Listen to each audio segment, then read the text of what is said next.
Vous pourriez par exemple débuter en simplement bouger avec flexion au genou en faisant en fait des talons-fesses, que ce soit talons et fesses opposés ou bien talons et fesses du même côté. Comme premier exercice suggéré de cette séquence, je vous dirais ici de faire la Ginga en capoeira.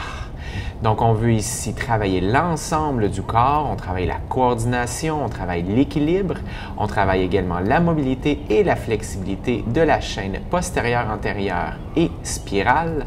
Ça va être très important également de bien respirer pendant l'ensemble du mouvement. Petit bonus ici, ce que vous pourriez faire, c'est entre deux séquences de mouvements de gauche à droite, donc en deux temps, vous pourriez faire de petits mouvements vers le sol en faisant une flexion plus prononcée au genou et en tapotant le sol avec vos mains. Comme deuxième exercice, on fera ici le grand X debout. Ce que l'on veut, c'est inspirer en allongeant la posture autant que possible, en poussant légèrement les pieds dans le sol pour bien s'ancrer à la terre, mais aussi en créant une élévation au niveau des omoplates, en poussant les doigts vers le ciel, paumes l'une vers l'autre, en créant un V. Comme troisième exercice, on fera ici le 8 au bassin. Veuillez débuter par de petits mouvements et agrandissez au fur et à mesure l'amplitude lorsque vous sentirez que ça commence à bouger plus aisément. Vous devriez ressentir le travail tant au niveau du bassin, mais aussi de l'ensemble des membres inférieurs. Lors de l'éversion et l'inversion, vous désirez ici travailler en majeure partie au niveau des chevilles et des pieds. Mais vous devriez également ressentir le travail sur l'ensemble des membres inférieurs, peut-être même jusqu'au niveau du bas du dos. Cet exercice en apparence simple serait parfait pour vous préparer, surtout si vous courez sur différentes surfaces. Nous retournons avec l'exercice numéro 5 en capoeira avec Esquiva ao lado. On veut ici travailler l'ensemble du corps, tant en coordination et équilibre, mais aussi au niveau de l'étirement et de la mobilité. Remarquez que lorsque je positionne mes mains au-dessus de la tête au sol, je tourne la tête pour regarder devant moi. Prochain exercice, esquiva latérale, toujours en capoeira.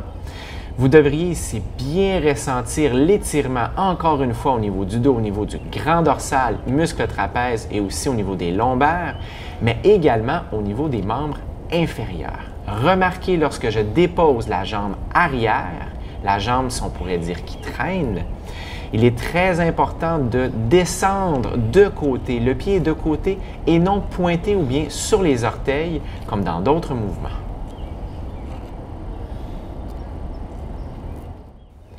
Avec le bonus numéro 2, on va faire ici une rotation au genou. On travaillera donc en termes d'équilibre et aussi de coordination. Veillez à ce moment-là à profiter de cette opportunité pour engager vos muscles posturaux profonds. Avec cet autre exercice bonus, vous désirez ici marcher sur place les yeux fermés pendant 50 répétitions. L'objectif est de voir si à la fin de la séquence, vous allez arrêter au même endroit. Si vous remarquez bien dans la vidéo, j'ai tendance à tourner vers ma gauche. Ceci étant en raison de blessures sportives du côté gauche de mon corps. Je dois continuer à travailler au niveau de ma mobilité et de ma flexibilité afin de réussir à diminuer cette compensation qui s'est accumulée avec les années. Pendant l'exercice numéro 7, vous ferez ici le Charleston sur place. Il est très facile de compenser. En fait, si c'est le cas, vous verrez que vous ferez une flexion au tronc latérale. C'est en fait ce que vous voulez éviter. Vous voulez vraiment travailler de façon plus spécifique au niveau de la hanche, donc tentez autant que possible de ne pas faire comme dans la vidéo en noir et blanc. Il est aussi possible de faire cet exercice en déplacement avant et arrière, comme c'est le cas dans la vidéo. Lors de l'exercice numéro 8, dit de talons-fesses avec les bras, ce que vous voulez en fait, c'est de bien coordonner votre mouvement, de travailler sur votre équilibre et votre coordination. Vous voulez engager très légèrement les muscles profonds abdominaux en poussant le nombril vers votre colonne. Essayez également autant que possible de créer le mouvement des bras en amenant les coudes vers l'arrière volontairement. Vous voulez enfin bien activer les muscles ischio-jambiers, l'arrière de vos cuisses lorsque vous tapez le talon vers les fesses.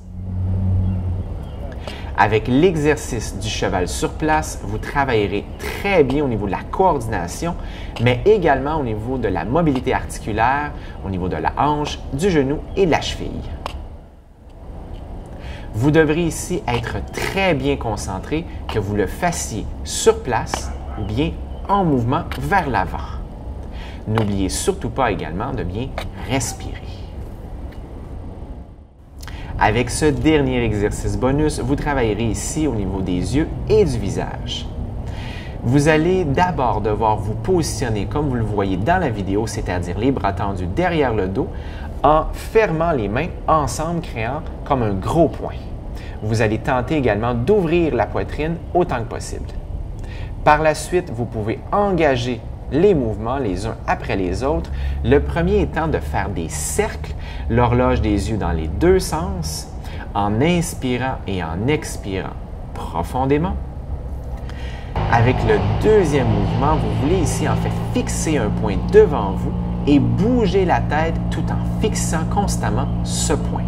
Donc, pendant l'horloge de la tête dans les deux sens, vous essayez autant que possible de bien vous ancrer à la terre au niveau des pieds, d'allonger votre posture avec une longue colonne et de bouger au niveau de la tête en fixant ce point devant vous. Lors de ce troisième et dernier exercice, cette fois-ci en yoga pour le visage, vous voulez en fait ouvrir très grand, le plus grand possible votre mâchoire, mais aussi les yeux lors de l'inspiration. Et pendant l'expiration, vous maintenez cette ouverture au niveau de la bouche, mais vous pointerez le bout de la langue vers votre œsophage, ainsi qu'en regardant également l'intérieur de votre gorge avec vos yeux. Ces trois exercices ont comme objectif premier de vous permettre d'étirer les muscles oculomoteurs, mais aussi d'affiner le message entre le cerveau et les yeux. Notre style de vie moderne techno comme travailleurs de bureau met nos yeux à rude épreuve, en ce sens que nous fixons continuellement des écrans sur de petites distances. Mais cet organe de la vision devrait normalement nous permettre, comme nos ancêtres chasseurs-cueilleurs, de pouvoir regarder aisément à la fois de près et de loin, tant pour la cueillette, par exemple, d'herbes et de petits fruits, que pour être en mesure de voir s'approcher un adversaire potentiel, un prédateur, ou bien de voir une proie lors de la chasse. Par expérience, je sais combien il est essentiel de ressentir du plaisir pour une grande majorité de gens lorsque vient le temps de s'engager dans une activité physique récréative ou sportive. Ce fait est aussi capital pour maintenir un niveau élevé de motivation à l'effort, la gratification instantanée étant un élément très important. C'est pourquoi, et ayant reconnu le grand potentiel de développement des aptitudes physiques que sont la mobilité, la flexibilité, la stabilité et la force des muscles posturaux lors de ma pratique de cet art martial qu'est la capoeira, j'ai décidé d'en inclure quelques mouvements lors de l'échauffement du club de course. Si comme moi, vous en ressentez les effets positifs et que ceci a suffisamment piqué votre curiosité, je vous suggère alors de regarder pour un centre où des instructeurs compétents sont disponibles afin de vous initier pleinement à cette pratique. Je vous souhaite un excellent entraînement dans la pratique de votre passion.